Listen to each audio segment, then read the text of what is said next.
Hello and welcome to my ESL R1 Major vlog. It's the first time I'll try this out. I just arrived here in Munich in my hotel room. Had like a 2-hour ride, went to the airport as well to pick up René, our manager at Maus. And yeah, as I said, just arrived here in the hotel room. Just a tiny one, nothing special. View is quite decent, nice weather we have this weekend. But yeah. I will try this out, take you around the weekend, the days we are here. Today is travel day, so just arriving here and then nothing more. Tomorrow is media day, photos, videos for social media. Friday we got our first practice sessions in the rig, setting everything up, getting all the settings right. And then Saturday we have our first races. For me it's important to just score points there, to not be too far away from the first guys. And then Sunday it's all to play for. It's a day to win it all. And that's obviously my goal. So we will see how it goes. I'll take you with me.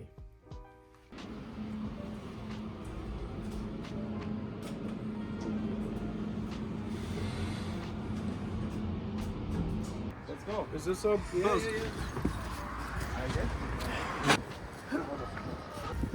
Would you like to take?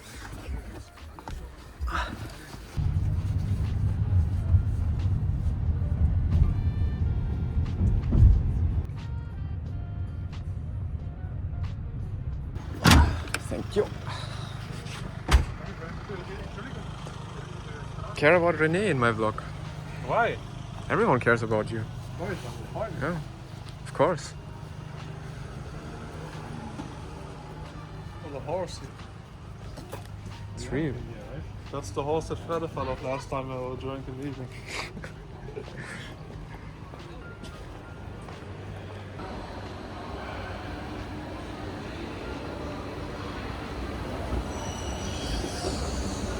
Just like comics. What? Doing your own content. Yeah. For the millions of views out there.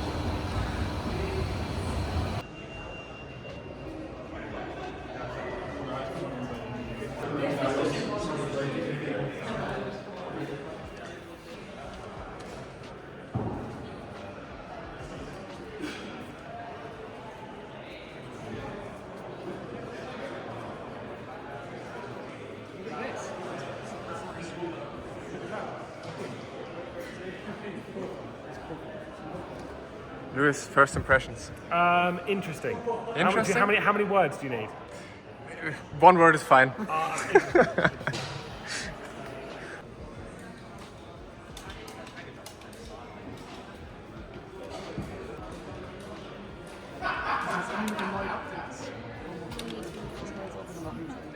Whole essay on Discord. You didn't have to do that, okay? But for someone that's mildly okay, in your eyes probably absolutely terrible, but how would you improve on this track?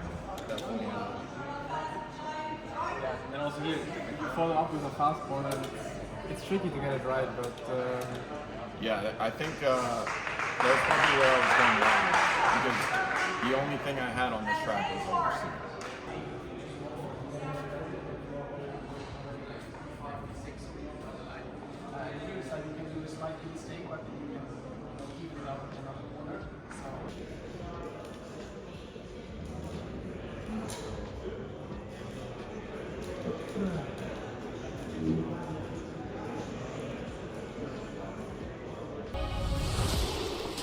Welcome everybody! What is up?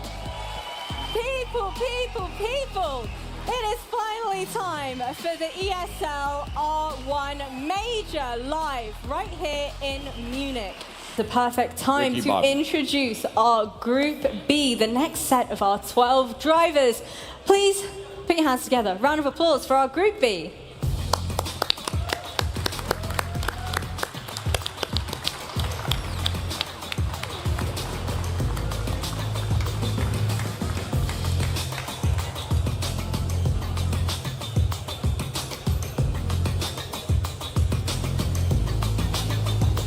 There at that chicane, they'll be going side by side into the chicane. just in the background. They've sorted themselves out up front. They are indeed. It will be Siggy who stays in front, will he? Well, not really. 3 wide even into the final corner as Kaiki Oliveira tries to make his way through into 8th place. 3 wide through the turn as well. Unbelievable respect between the 3 of them. They'll run down the front straight with Marcel Chinchik trying to get involved. Here we go. And make it 4 wide on the front straight. Absolutely incredible here. 4 wide on the start finish straight. Kaiki Oliveira trying to move over. Marcel Chinchik trying to get down the inside as they send their way in. The Moritz Lerner driven Mouse car goes out a little bit wide, just about comes out on top in the entire situation, and they still remain side by side through the Mercedes Arena section. The dive down the inside though from Kevin Siggy, it's still 3 wide. Kaiki Oliveira just about giving enough room. Here as well, there it is. He's got a penalty for causing a collision as well as Toman briefly goes through. Rietveld back down the inside in the BMW down towards turn 3. He'll have that place again. Here comes Moritz Lerner trying to get through on both of them. The 2 Audis will be side by side out of 4. Goodness me, what's happened in this race is all kicked off. Wisniewski down to the rear end of the field. Like you said, there was an issue for Jeff Rietveld there. He went out a little bit wide. Still, Moritz Lerner is unable to get his way through as they head through the likes of Ford and Valvoline. Could Moritz Lerner fight his way through in this one? Yuri Toman giving a little bit of a bump to the rear end of the other Audi R8. This is incredible stuff. Let's see if there is going to be the move here. Once again to the outside of the Dunlop hairpin. Lerner's going to send it in. Could it be a phenomenal move? He's not leaving anything on the table. He's out wide. The red line car's going to be able to hang on. He should be able to keep Yuri Toman at bay. And Lerner was looking down the inside of Kaiki Oliveira, but doesn't actually make his way through. He does now, though. He's sending his way in, and Kaiki Oliveira could be dropping back a position here. This is where one of the Fury cars I remember getting involved in a big incident in round 4 of the ESL R1, and of course in the live performance that we had in round 2 of ESL R1 on the Sunday back in Katowice.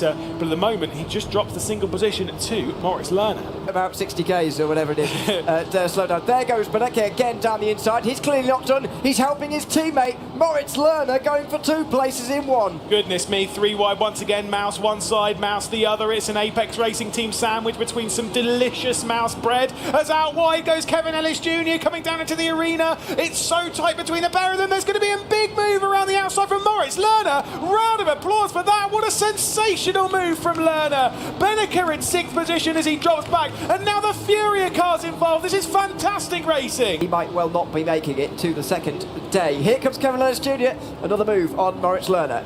Yeah, see if he can make his way through. Once again, looks to the inside, or looks to the outside rather, on Moritz Lerner's able to do so. Kaiki Oliveira is going to give it a go on Maximilian Beneke, who, agreeing with what you're saying, is seeming to be struggling at the moment in his number 71 Mouse Audi R8. This is going to be thrilling though, side by side between the pair of these. Moritz Lerner having to fend off Kevin Ellis Jr. in the place that he made the overtake earlier on as they head to the outside of the arena section. Once again, brilliant move here coming from Kevin Ellis Jr. He's going to be able to finish it off though as they depart their way out of this section and up towards Mobile 1. They're going to be side by side to Mobile 1 in the penultimate lap. Is that actually going to happen? Kevin Ellis Jr. with the inside line absolutely sent it in, and the Apex Racing Team car takes over 4th, but I partially don't think it's done yet. But it's Kevin Ellis Jr. where our focus is, the battle for 4th position, as there could be a big send here. The dummy's been played by Moritz Lerner. Is he going to send it in? Is there nearly contact? There's almost a brush between them, but it's still going to be Ellis Jr. with a drive off the corner. Right to the inside, then drove out. There's a drama in the background though. Kevin Siggy has had an issue with Maximilian Beneke, and it continues all the way down to the Ravage, and they head over.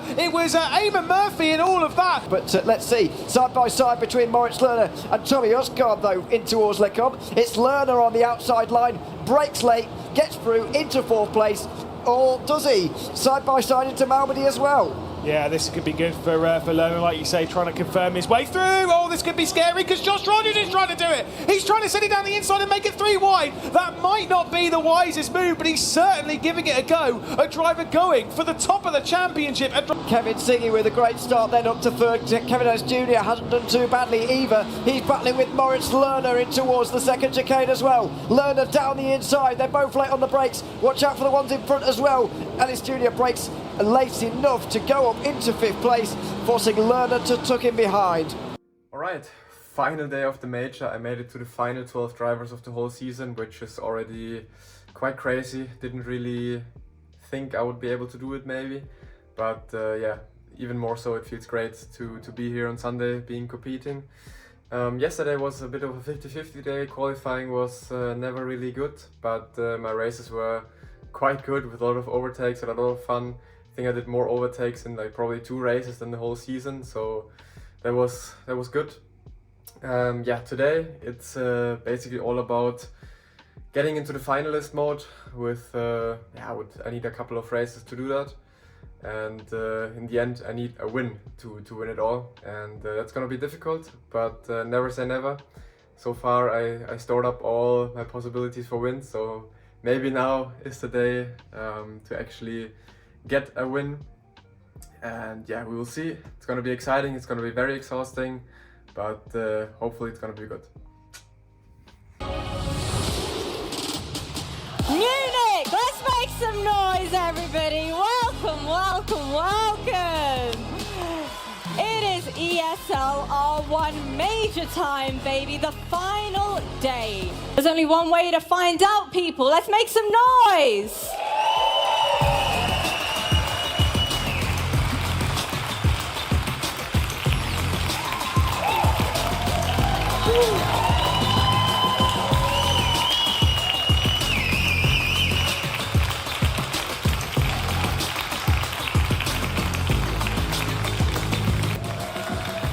Having achieved 4 podiums in DTM Trophy, can Moritz Lerner from Maus do it in ESL R1 as well? In towards the second chicane they'll go. Rogers goes round the outside through the first part. It will give him the place, although he slides on the exit of the corner. Whoa! So does Bennett as well. Here comes Moritz Lerner with 2 places in 1. It's still going. There was a little bit of an aftermath from that, and I thought it was the second part of it that was going to catch everyone else. So Bennett has made his way past Rogers. They head down the mid-stretch up towards Ascari once more, and that was a very sketchy moment. It was close to disaster, but not quite yet, as Moritz Lerner's looking to the inside of Rogers. That could cost him on the exit. Depends on how much he nails this final part of Ascari. Luke Bennett has received a penalty to give up 1 position for not leaving racing room, as he's now sending it over the inside of Moritz Lerner. He's dropped back behind Joshua Rogers, and they're side by side through the exit of Ascari. How good is that? Marco Pajic is going to be able to benefit from this as well. He could make it 3 wide in towards the Parabolica. He's looking for an avenue to go down. He can't find it on the way into the final turn. Bennett's on the outside here though. Whoa. He gets squeezed by Moritz Lerner. He won't be pleased about that. Tensions will be running high already. He slides through the exit as well. Here comes Marco Pajic. This could be red mist territory. I think Bennett might be losing out here, and it's going to be important points for him. And of course, the Maus driver, Moritz Lerner, is going to give the slipstream to Pajic and try and drive the back. But it's going to go 3 wide because Joni Tormler, I mean, could he come through on all 3 of them as well? They're 3 wide on the start-finish straight. He's only going to come through on the 1 of Luke Bennett. But as they head through, once again, it's Marco Pajic and Moritz Lerner side by side coming down into the Rettifilio, and it should be advantage Maus on the exit. At the Mercedes Arena section, he's not going to make up too many places, but it might be 1 or 2. Joni Tormler inside the top 5 right now as well, as he goes side by side with Moritz Lerner through the Mercedes Arena. Inside line for the German. He'll have the place as well. He'll be up to 5th. Then it'll be Tormler, or maybe he's still there in fact as the G2 Esports driver. Inside line at turn 5 gives him the outside for 6, and so he probably won't be able to make it all the way round there as well. The red lines fends off Josh Rogers behind. Yeah, Joni Tormler still just about trying to make that move, trying to get up into 5th position on Moritz Lerner, who's got the inside line when they come down towards the arena section. Marco Pajic defending from Dara McCormack, but also Joshua Rogers and all that. That's a big send from Joni Tormler as he tries to get around the outside. It's not quite good enough, and Moritz Lerner is able to hang on to 5th position. It's close though. One of the closest we've seen all day actually, and all weekend, in terms of the whole field staying this close together. Moritz Lerner is probably the most likely to make a move here on Enzo Benito, who's having one of his better races of the day. He was P5 last time at Spa. This time, what will it be for him? It won't be the top 5 at the moment. Lerner goes to the outside of him in towards Lecom. He pulls in front just in time, and that will get a round of applause because he's up to 6th place. Yeah, decent move there from Moritz Lerner, up to 6th. Since I didn't record anything further on both competition days, I'll have a quick summary here of the whole event.